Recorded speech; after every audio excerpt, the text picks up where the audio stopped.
Yeah, the regular season's interesting because, like you said, we started off so well, and when Clay came back, things got shuffled around. I got hurt towards the end of the year, even after Draymond was out for however long he was. He just had a lot of experimenting with starting lineups, and the last 12 games we were trying to find an offensive kind of jump start, and it was a tough decision to pull him out of the starting lineup for that 1 or 2 games, and then he got back in there. So it was necessary, I think, with where we were as a team and the revolving door of who was available. But it's also part of who we are in terms of things can change really quickly in terms of who's supposed to start, what matchups work in our favor.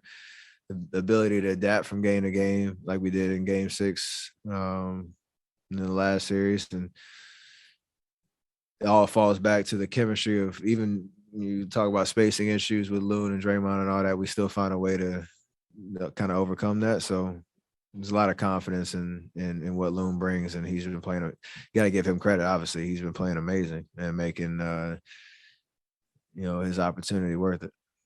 Steph, since you're reflecting a little bit, do you remember what you thought when Clay said it's championship or bust? That's in November. You guys are 15-2 at the time. He said that this year? I missed it. November. I was confused. November, a couple months before he came back, and you guys were 15-2 at that stage. So it's funny because him being away, I'm sure I expected him to say something like that just in anticipation of him coming back. But like I said, it's an exciting time to be back on the stage. We're not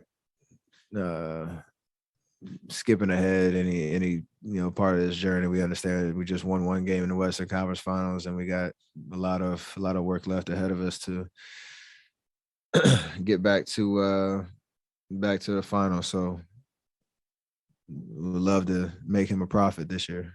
You mentioned your free throws and missing the 2 at the beginning.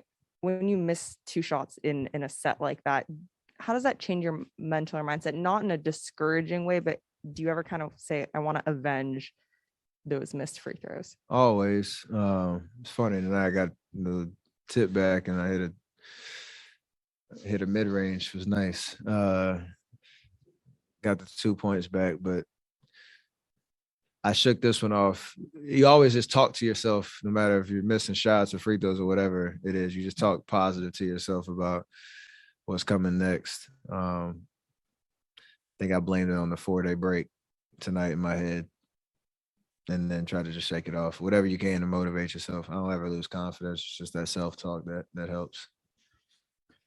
Right, great. Let's just go to one on Zoom. Alexander, go ahead. Thank you.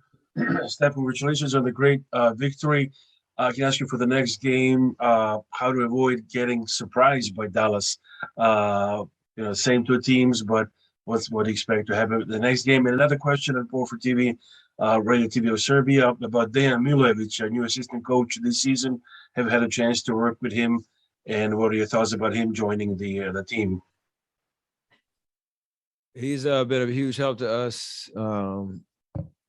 Obviously, he's been working with Wise most of the year and trying to mold him into the player that he wants to be. He gives us a lot of good sets that he draws up, gives the coach from time to time. And he's just a hooper.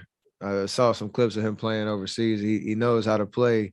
And he has just a good eye for the game. So he'll give you some gems during timeouts and stuff to kind of look out for. So it's been great to get to know him and his basketball mind. It's been awesome. And we're used to playoff adjustments and game, being prepared and not kind of getting too complacent from game to game because we know we haven't done anything yet. So, you enjoy and celebrate the win. You understand where we could get better tonight, and then you expect them to play better. So we have to elevate our competitiveness and focus to maintain control of the series. Do you feel the home court advantage? Appreciate that. So for